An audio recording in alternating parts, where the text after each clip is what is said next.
Mr. Krebs, I just want to make you feel better about your title. I enjoyed that interplay with Senator Shaheen's. 40 years ago, I worked here as a staff member, and I was seeking a witness. I think I may have told the chairman this story from Office of Management and Budget from the administration. They said he's the deputy secretary under of such and such. I said, I don't know what that title means. The response was, and you could take this home with you, he's at the highest level where they still know anything. And I now realize, by the way, that I'm above that level, so, but I appreciate having you here.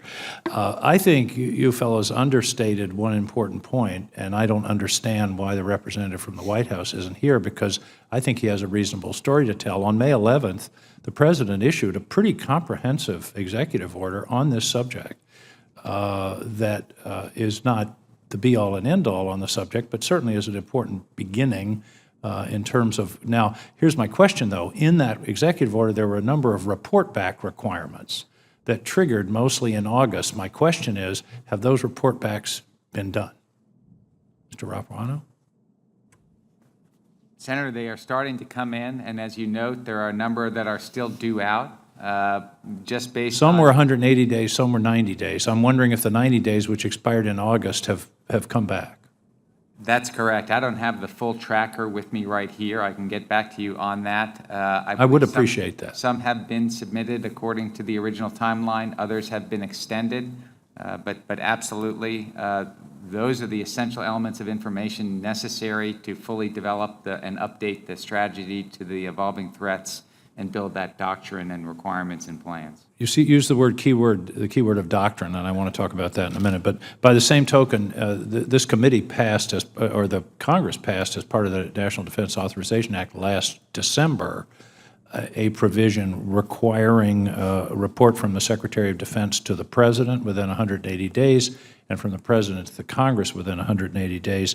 That report would have been due in June. From the Secretary of Defense involving what are the military and non-military options available for deterring and responding to imminent threats in cyberspace. Do you know if that report has been completed? Yes, Senator. It was our original intent and desire to couple the two with the input both into the President's EO as well as the input back to the Senate. Based on the delay of the President's EO, we decoupled that because we recognize your impatience and we need to get You may have picked up some impatience this morning. Yes. So do we have it? So we will be submitting it to you shortly, and I'll get a specific date. Can you, shortly doesn't make me feel much better. That's why. Is that geologic time or is that? Calendar time, Senator. Please let us know. You mentioned the word doctrine, and I think that's one of the key issues here. If all we do is try to patch networks and defend ourselves, we'll ultimately lose. There has to be, and Mr. Smith, you used the term impose consequences, and right now we're not imposing much in the way of consequences. For the election hacking, which is one of the most egregious attacks on the United States in recent years, there were sanctions passed by the Congress, but it was 6 or 8 months later, and it's unclear how severe they will be. We need a doctrine where our adversaries know if they do X, Y will happen to them. Mr. Rapuano, do you have any thoughts on that? Do you see what I mean? Just being on the defensive isn't going to work in the end. If you're in a boxing match and you can bob and weave, and you're the best bobber and weaver in the history of the world, if you're not allowed to ever punch, you're going to lose that boxing match. Yes, Senator. I certainly agree that both the demonstrated will and ability to respond to provocations in general and cyber in specific is critical to effective deterrence. I think the challenge that we have that is somewhat unique in cyber is defining a threshold that then does not invite adversaries to inch up close, but short of it. Right. And therefore, the criteria, it's very difficult to make them highly specific versus more general. And then the downside of the general is it's too ambiguous to be meaningful as a deterrent. And part of the problem also is we tend to want to keep secret what we can do, when in reality, a secret deterrent is not a deterrent. The other side has to know what's liable to happen to them. I hope you'll bear that in mind. I think this is a critically important area because we have to have a deterrent capability. Otherwise, we know this is coming.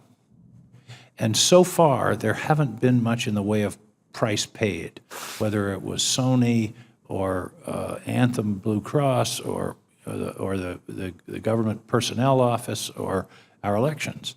There have to be consequences. Otherwise, everybody's going to come after us, not just Russia, but North Korea, Iran, terrorist organizations. This is warfare on the cheap, and we have to be able not only to defend ourselves, but to defend ourselves through a deterrent policy. And I hope in the councils of the administration that will be an emphasis on your in your response. Yes, I agree, Senator, and that is the point of the EO in terms of that deterrence option set, is to understand them in the wider context of our capabilities, different authorities, and to start being more definitive about what those deterrence options are and how we can best use them. Thank you. Thank you, Mr. Chairman.